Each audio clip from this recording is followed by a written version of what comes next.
Ya, kembali lagi kita ketemu ya. Wanita-wanita semuanya semakin mengerti ya tentang pelepasan hak ya. Keren banget loh kalau kita renungkan, memang ternyata ikut Tuhan tuh kita semakin lama semakin dewasa, semakin mengerti apa maunya Tuhan ya. Maka jangan pernah berhenti untuk mencari kebenaran ya. Kita jangan pernah berhenti tentang firman Tuhan, karena kita semakin tahu ya. Kadang-kadang kita pikir aku udah tahu kok Bu Indri, tapi semakin kita dalemin semakin ternyata kita belum melakukan banyak hal ya. Jadi tadi dikatakan yang pertama adalah pelepasan atas kepemilikan. Ingat ya, pemilik itu bicara tentang apa? Mungkin masalah warisan, masalah harta, masalah posisi, masalah kekuasaan, masalah jabatan. Percayalah, waktu kita lepaskan seperti yang dilakukan perempuan Sunda, dia mendapatkan yang lebih daripada yang dia bayangkan. Itu yang pertama. Yang kedua tadi pelepasan atas apa? Pengampunan. Memang tidak mudah untuk bisa mengkontrol emosi, apalagi perasaan kita, dan khususnya wanita. Karena wanita itu kadang-kadang hidup lebih daripada imannya, perasaannya lebih menguasai segala-galanya ya. Tapi apalah artinya kita bangga dengan perasaan kita? Apalah artinya dengan mempertahankan rasa sakit hati? Tidak akan menyelesaikan masalah. Karena itu udah happen sih ya, udah terjadi. Mau diulang juga nggak mungkin lagi. Dan saya percaya mereka yang menyakiti kita juga mungkin bisa menyesal. Tapi mereka nggak bisa do anything. Yang paling bisa menyelesaikan masalah adalah melihat ke depan, nggak mundur ke belakang. Maka jangan biasakan pakai spion dalam hidup ini. Kalau kita hidup dengan spion, itu spion kan hanya dilihat untuk pas mau parkir, betul? Atau melihat ada mobil di belakang. Tapi kalau hanya melihat spion terus, nabrak loh ibu-ibu. Ya, jadi wanita-wanita seringkali masih pakai spion seperti siapa? Seperti istri Lot. Istri Lot jadi tiang garam bukan karena dia pindah agama loh. Tapi karena apa? Waktu dia hanya melihat ke belakang saja. Dia hidup dengan melihat ke belakang, nostalgia terus. Padahal di depan ada rencana Tuhan yang besar. Tapi akhirnya dia kehilangan segala-galanya, menjadi tiang garam. Nah, yang berikutnya tadi dikatakan apa? Melepaskan untuk dihargai. Apa sih arti dihargai? Berapa sih kita punya harga diri? Semua sudah dibayar oleh Yesus lunas di kayu salib loh. Jadi jangan tetap mempertahankan harga diri lebih daripada segalanya. Yang keempat tadi adalah comfort zone ya. Kita merasa sudah nyaman, gak mau capek-capek, enak tidur di rumah Bu Indri, enak santai-santai. Betul, gak ada yang salah dengan kita santai. Tapi jangan terlalu santai. Sudah waktunya sekarang kita menjadi messengernya Tuhan. Karena Tuhan katakan pergi jadikan bangsa muridku ya. Waktu kita lakukan amanat agung, maka Tuhan akan menyertai kita sampai pada kesudahan. Dan akhir zaman ini penyertaan Tuhan itu penting loh. Itu yang keempat. Yang kelima dikatakan adalah apa? Ayub 3:25 sampai dengan 26. Karena yang kutakutkan itulah yang menimpa aku, yang kucemaskan itulah yang mendatangi aku. Aku tidak mendapatkan ketenangan dan ketentraman. Aku tidak mendapat istirahat, tapi kegelisahan yang timbul. Yang membuat kita takut, khawatir, gelisah, nggak bisa tidur nyaman bukan karena ada masalah di luar sana, tapi karena kita worry. Pikiran kita selalu worry ya, W-O-R-R-Y, worry ya. Takut ini ya. Terutama wanita tuh paling banyak kekhawatirannya, betul ya. Saya juga seperti itu ya. Pernah saya takut, kalau saya takut berat badan.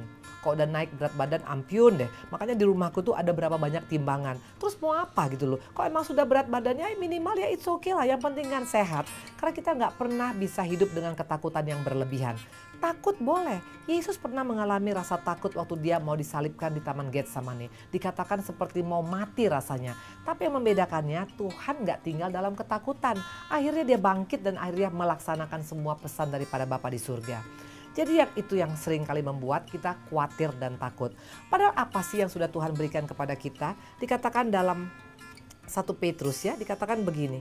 Dikatakan 1 Petrus 5:7, serahkan segala kekhawatiranmu kepadanya sebab ia yang memelihara kamu. Jelas Tuhan bilang give it to me, serahkan sama aku. Tapi kita gendong terus kekhawatiran kita. Takut mati, takut tua, takut miskin, takut jelek, takut keriput, takut suaminya nanti diambil sama nenek lampir. Makin kita takut, makin kita gak akan bisa tenang dalam hidup ini. Dan hanya orang yang tenang yang bisa berdoa loh. Maka seringkali kita gak bisa mendengar rencana Tuhan dalam hidup kita. Karena yang ada worry terus, khawatir terus. Dulu juga saya pernah seperti itu, takut naik pesawat. Karena saya memang pernah mengalami trauma ya. Akhirnya kemana-mana gak berani naik pesawat. Akhirnya rugi sendiri. Orang sudah ke bulan kita masih tetap tinggal di rumah. Karena takut naik pesawat. Nah waktu akhirnya saya berani menghadapi pesawat, ternyata fine. Karena waktu kita dimanapun berada itu bisa saja terjadi. Di rumah pun bisa, lagi tidur pun bisa, dalam keadaan gak bikin apa-apa pun bisa.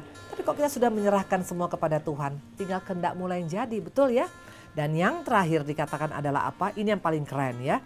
Dikatakan yang terakhir ini adalah, coba kita buka tentang ayat ke Yesaya 48 ayat ke-4b. Namun hakku terjamin pada Tuhan dan upahku daripada Allah ya.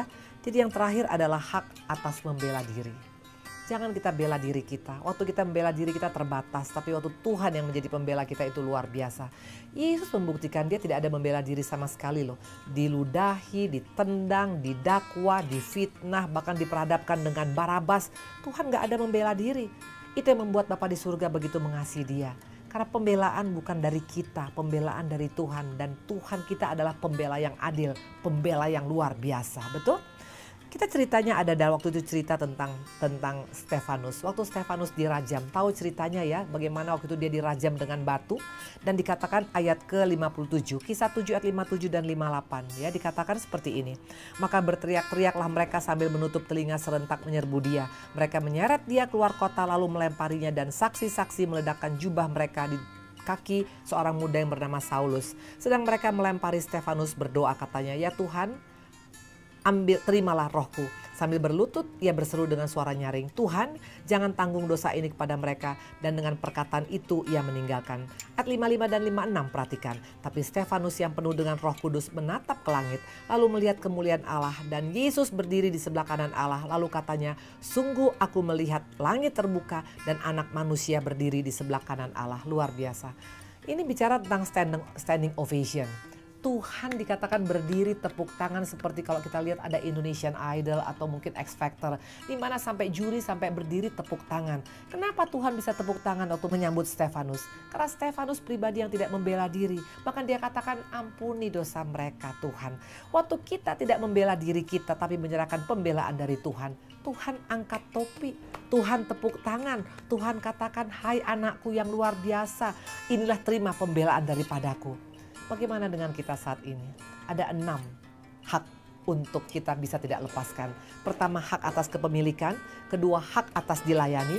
Ketiga, hak atas pengampunan. Keempat tadi, hak atas comfort zone. Kelima, hak atas membela diri. Tapi semua ini semua ini seringkali masih belum kita lakukan.